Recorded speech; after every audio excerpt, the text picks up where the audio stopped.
There was once an ignorant man with a very clever wife. The man loved his wife, and she loved him, and they lived happily together. A clever man lived near this happy couple, but this man's wife was an ignorant woman. He did not love her and they were not happy together. The clever man saw his neighbor's clever wife and he was jealous. How did that ignorant man marry such a clever woman? He thought. It's not right. She deserves a better husband, a clever man. She deserves me. He thought about his neighbor's wife for a long time, and then he went to visit him. Listen, neighbor, he said. I know that your wife is a very clever woman, but I will be honest with you. You are not clever at all. In fact, you are very ignorant. The ignorant man said nothing. But you know me, the clever man said. I'm very clever. I'm well educated. You know my wife too. She's not clever at all. In fact, she's ignorant, like you. Let's exchange our wives. I will have your wife, and you can have mine. We will all be happier. His neighbor frowned. What? He said. You want to take my wife? You think that I'm ignorant? But I'm not ignorant at all. I'm as clever as you are. The other man laughed. Do you really think so? He said. We'll soon find out. Let's go to the judge. He can decide for us. The ignorant man was unhappy now. Oh, my dear wife, he thought. I don't want to lose her. What kind of questions will the judge ask me? Will I be able to answer them? The two men found the judge. The clever man explained everything to him. The judge listened carefully. You say this man is ignorant, he said, and he pointed to the ignorant man. Yes, yes, the clever man said. Ask him questions. You will see. He doesn't know anything. My poor wife. I've lost you, he thought. My questions are difficult, the judge said. Think about them. Come back tomorrow and give me your answers then. The poor man hurried back to his wife's house. The sun had set already and it was dark. He stood outside his house and looked up at the sky. He was trying to count the stars. His wife came out of the house and found him there.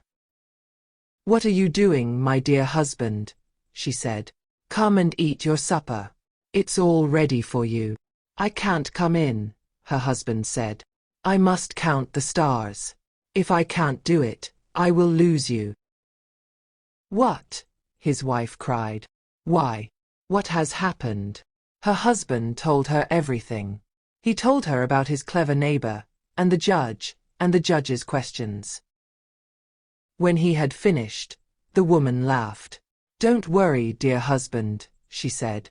I will give you the answers to the judge's questions. Now come inside and rest. The next day, the clever man came to the ignorant man's house. He stood outside and called to him. Well, neighbor, he said, are you ready to see the judge? The ignorant man called back to him. Oh yes, I am quite ready.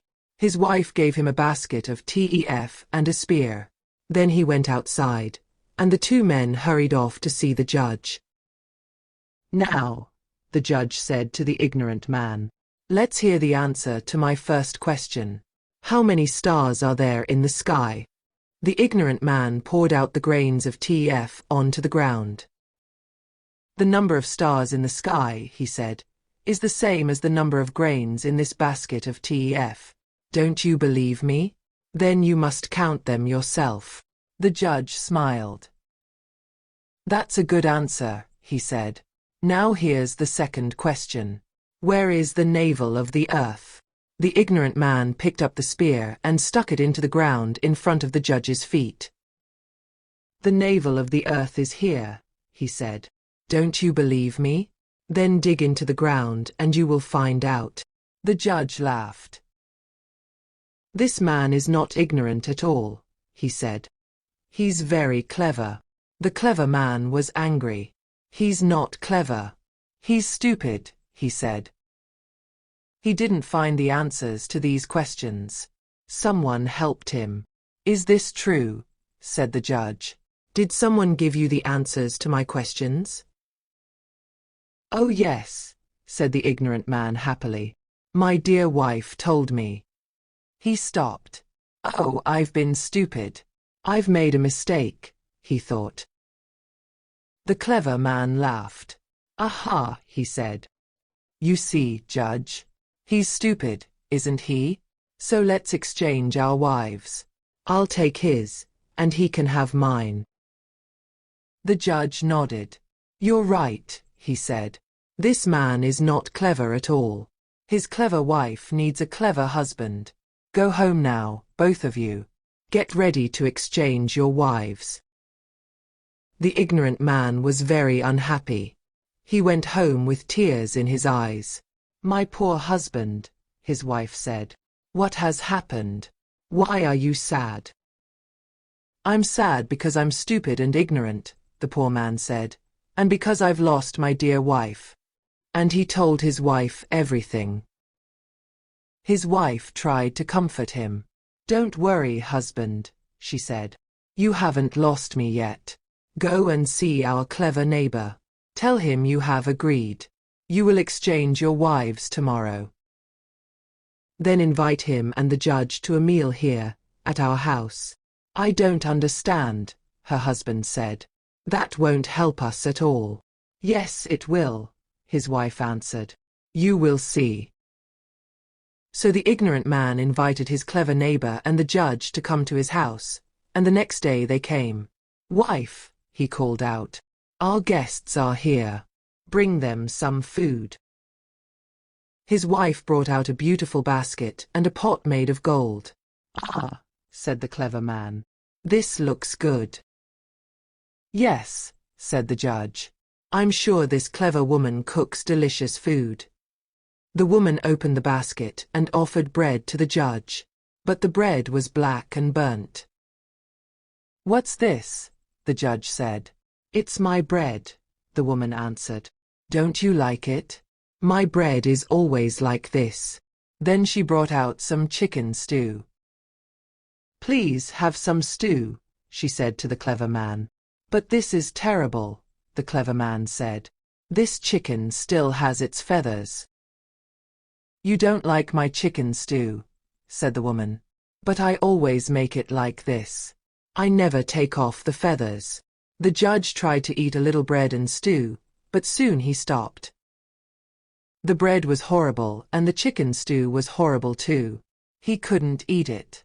"Now," he said, "let's finish our business.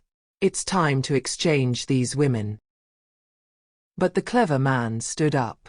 "I think, perhaps." He began. "What?" the judge said. "Don't you want this clever woman?" "Clever?" the clever man said. "She's not very clever at all. Let her stay with her ignorant husband. My wife is ignorant, but her bread is never burnt and her chicken stew is always delicious." The judge and the clever man went away. The ignorant man and his clever wife laughed and laughed. "Now," the clever wife said, "it's dinner time. Come, my dear husband, your food is ready." She threw away the burnt bread and the horrible chicken stew, and she brought out the lovely dinner that she had cooked for him. "Oh, my dear wife, you are so clever," her husband said. "You deserve a better man than me. But you are the best man in the world," his wife said. "And I will always love you." And they lived happily together from that day on.